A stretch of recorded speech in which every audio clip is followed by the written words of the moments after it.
పత్రికా స్వేచ్ఛ అన్నారు. బట్ ఏ మీడియా, ప్రింట్ మీడియానా, ఎలక్ట్రానిక్ మీడియానా, డిజిటల్ మీడియానా, ఇది కూడా మనం ఆలోచించాల్సిన అవసరం ఉంది.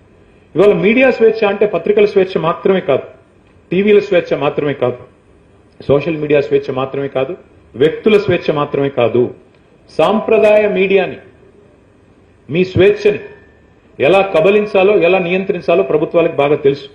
మీ అందరికీ ఎన్డీటీవీ టేక్ ఓవర్ కథ తెలుసు కదా. న్యూఢిల్లీ టెలివిజన్ ఒకప్పుడు ప్రణయ్ రాయ్ గారు, రాధికా రాయ్ గారు పెట్టారు. వారి మీద 2017లో ఠగామని ఈడీ, సిబిఐ వచ్చి పడ్డాయి. దాదాపు ఫ్రాడ్ జరిగిపోయింది, అదైంది, ఇదైంది అని చెప్పి 7 సంవత్సరాలు నిరాటంకంగా అప్రతిహతంగా ఇన్వెస్టిగేషన్ నడిచింది. 24లో క్లీన్ చిట్ ఇచ్చారు. ఏమీ లేదు, అంతా బాగానే ఉంది. ఈ లోపల ఏం జరిగింది? 7 ఏళ్లలో మధ్యలో ఒక పెద్ద ఆయన వచ్చాడు, ఒక కుబేరుడు. ఆ సంస్థను కొనుక్కున్నాడు, చెక్ రాశాడు, స్టోరీ అయిపోయింది. అనుకున్న కార్యం నెరవేరింది నిర్విఘ్నంగా. ఇది జరిగింది.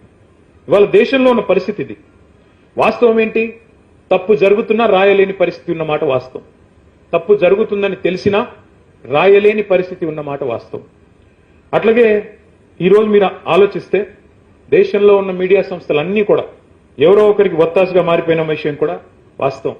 స్వేచ్ఛగా, నిర్భీతిగా, న్యూట్రల్ గా ఉండే పరిస్థితి ఉందా అంటే లేని మాట కూడా వాస్తవం. The power of speech today is restricted to those in power. It's is a fact. మనకి ఇష్టం ఉన్నా లేకపోయినా అది వాస్తవం. ఎందుకు ఈ మాట ఎందుకంటా ఉన్నా నేను? తెలంగాణనే తీసుకోండి, అక్కడ ఇక్కడ తెలంగాణలోనే ఎన్నో సందర్భాలలో వార్తని వార్తగా రాయలేని పరిస్థితి లేదా? ఒక అమ్మాయి మీద లైంగిక దాడి జరిగింది, కేంద్ర మంత్రి గారి కుమారుడు ఈ దుర్మార్గమైన పని చేశాడు అని అమ్మాయి తల్లి తండ్రి వచ్చి కంప్లైంట్ చేస్తే ఏ మీడియా రిపోర్ట్ చేసిందండి? వారం రోజులు సోషల్ మీడియానే లేకపోతే అమ్మాయికి న్యాయం జరిగే పరిస్థితి ఉందా? ఈ నేను మాట్లాడుతున్న మాట తప్ప?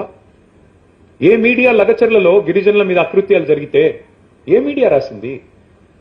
నేను ఈ మాట అంటున్నందుకు దయచేసి ఎవరేం అనుకోవద్దు. వాస్తవాలు చెబితే చేదుగానే ఉంటాయి.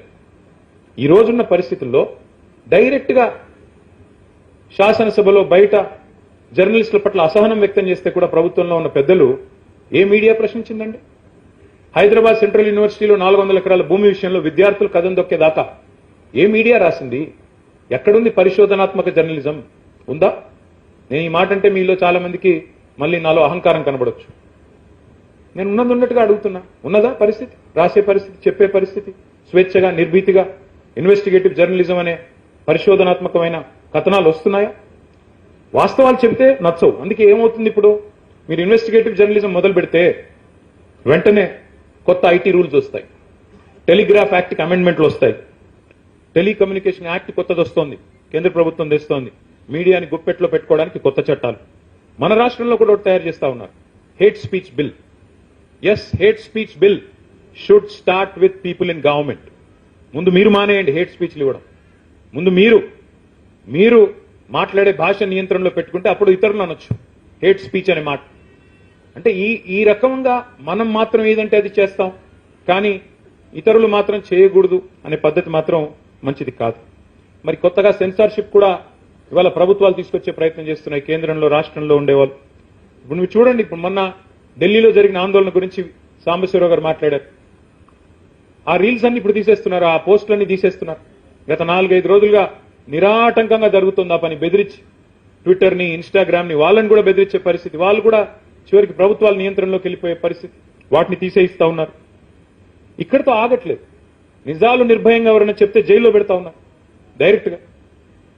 మీకు తెలియవచ్చు, మన రాష్ట్రంలో ఒక రీట్వీట్ కొట్టినందుకు డైరెక్ట్ గా పోస్ట్ కూడా పెట్టలా, ఒక రీట్వీట్ కొడితే అది కూడా అందులో బూతుల్లేవి ఏమీ లేవు, 15 రోజులు జైల్లో పెట్టారు నల్లబాలు అనే పిల్లని.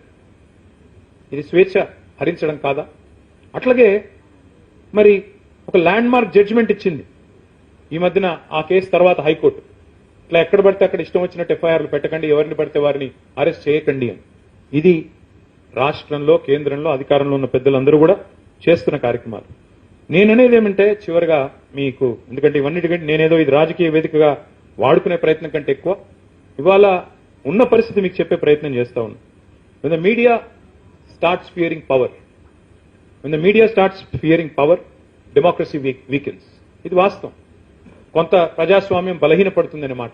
ఇది నాకు వర్తించదా, మళ్ళీ మేము గవర్నమెంట్లోకి వచ్చాక నాకు వర్తించదా అని మీరు అడగొచ్చు. నాకు కూడా వర్తిస్తుంది. ఎవరు చేసినా తప్పు తప్పే. మహేష్ గౌడ్ గారు హుందాగా చెప్పారు, మంచి చేసినప్పుడు 4 మంచి మాటలు రాయండి, చెడు చేసినప్పుడు, చెడు జరిగినప్పుడు మా దృష్టికి తీసుకొని రండి, తప్పకుండా నిర్భీతిగా పెట్టండి అని చెప్పారు. అది వారు తప్పకుండా ఆచరణలో కూడా చూపెడతారని చెప్పి నేను ఆశిస్తా ఉన్నా. నవ తెలంగాణ మరి వారి సూచనను కూడా పాటిస్తుందని చెప్పి కూడా నేను నమ్ముతా ఉన్నా. చివరికి నేను మీ అందరితో ప్రార్థించేది ఒకటే, ఇన్ని మార్పులు, ఇన్ని గందరగోళాలు, ఇన్ని రకాల పరిణామాలు జరుగుతా ఉన్నా ఇవాళ నవ తెలంగాణ తన అస్తిత్వాన్ని చాటుకుంటూ, తన ఉనికిని చాటుకుంటూ చక్కగా మరి ఒక ఎజెండాతో ప్రజా సమస్యలు, వాటి పరిష్కారమే ఒక ప్రధాన ఇతివృత్తంగా మీరు ముందుకు పోతా ఉన్నారు. మరి ఈ క్రమంలో కేవలం వార్తలు మాత్రమే కాదు, కొంత ఇన్వెస్టిగేటివ్ స్టోరీస్ రావాలని, కొంత ఫ్యాక్ట్ చెక్ కూడా జరగాలి. అధికారంలో ఉన్న వాళ్ళు చెప్పంగానే అదేదో భగవద్గీత, బైబిలో, ఖురానో కాదు కదా. ఫ్యాక్ట్ చెక్ జరగాలి, నిజంగా వారు చెప్పేది నిజమా కాదా. ఎట్లా అంటే ఇందాక మహేష్ అన్న మాట్లాడుతూ మాట అన్నారు, ఫేక్ న్యూస్ కూడా చాలా సోషల్ మీడియా ద్వారా వ్యాపింపజేస్తున్నారు అన్నారు. Yes, media should fact check. Even fake news in media or fake news in social media should be fact check. Pragathi Bhavan లో కేసీఆర్ గారు సీఎం క్యాంప్ ఆఫీస్ కడితే 150 బెడ్రూమ్లు ఉన్నాయని ప్రచారం చేశారు. మరి ఇప్పుడు అక్కడ ఎవరు ఉంటున్నారండి? ఉన్నాయా 150 బెడ్రూమ్లు? అందులో బంగారు కమోడ్లు ఉన్నాయన్నారు. ఆ ఫేక్ న్యూస్ వ్యాపింపజేసింది ఎవరు? 84,000 కోట్ల రూపాయలు ఖర్చైన ప్రాజెక్టుకి 1,00,000 కోట్ల కుంభకోణం అని చెప్పి ప్రచారం చేశారు. ఇది ఫేక్ న్యూస్ కాదా? అంటే ఇవన్నీ కూడా ప్రశ్నించాలి, డెఫినెట్ గా జరగాలి. ఫోన్ ట్యాపింగ్ లో ఎవరు సినిమా యాక్టర్ల ఫోన్లు ట్యాప్ చేసామని ప్రచారం చేశారు, మీడియాని అడ్డం పెట్టుకుని. నేను పోయినప్పుడు అడిగాను, ఫోన్ ట్యాపింగ్ లో నన్ను పిలిచారు ఎంక్వైరీకి. ఏ యాక్టర్ల ఫోన్లు ట్యాప్ అయినా చెప్పు స్వామి, కొద్దిగా నెంబర్లు అని అడిగాను. ఎవరికి కాలేదు సార్ అన్నాడు. మరి ఎవరికి కాకపోతే మీడియాకి చెప్పొచ్చు కదా, ఇదేంది సోది అంటే, ఆయన చెప్పిన మాట చెప్పాను సార్ అన్నాడు ఆ ఏసీపీ గారు. ఎవరికి చెప్పారు అన్నాడు. ఆ పత్రికకు మాత్రం చెప్పాను సార్ అన్నాడు. అంటే ఇవాళ పరిస్థితి ఏంటంటే, ఈ సోషల్ మీడియా వచ్చిన తర్వాత ముఖ్యంగా ఇవాళ మేము కూడా బాధితులమే, అధికారంలో ఉన్న వాళ్ళు మాత్రమే కాదు. నిజం కడప దాటే లోపల అబద్ధం అంగీలాగేసుకుని ఊరంతా తిరిగి వచ్చేస్తారు. ఇది వాస్తవం. అందరం బాధితులమే, ఇందులో ఒకరు బాధితులు ఒకరు కాదన్నదేమీ లేదు.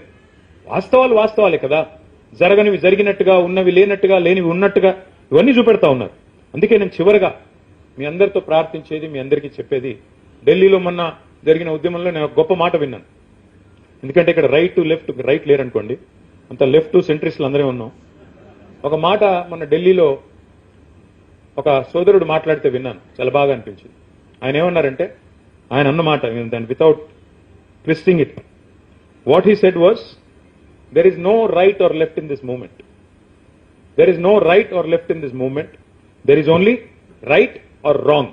అంతే ఉంది తప్ప రైట్ లెఫ్ట్ లేదు. ఏది కరెక్ట్ ఏది తప్పు అనేది మాత్రమే ఉంది. కాబట్టి న్యాయం వైపు నిలబడండి, ధర్మం వైపు నిలబడండి, తప్పకుండా ప్రజాస్వామ్యం వైపు నిలబడండి అని చెప్పి మళ్ళొకసారి కోరుతూ, మరి మీరు కూడా ఇంతే ప్రజాస్వామికంగా ఉండాలని మీరు కనుక అంటే, నేను ఒకటే చెప్తాను, కేసీఆర్ గారు నవ తెలంగాణ మొట్టమొదటిసారి ఇక్కడ పుట్టినప్పుడు వచ్చారు.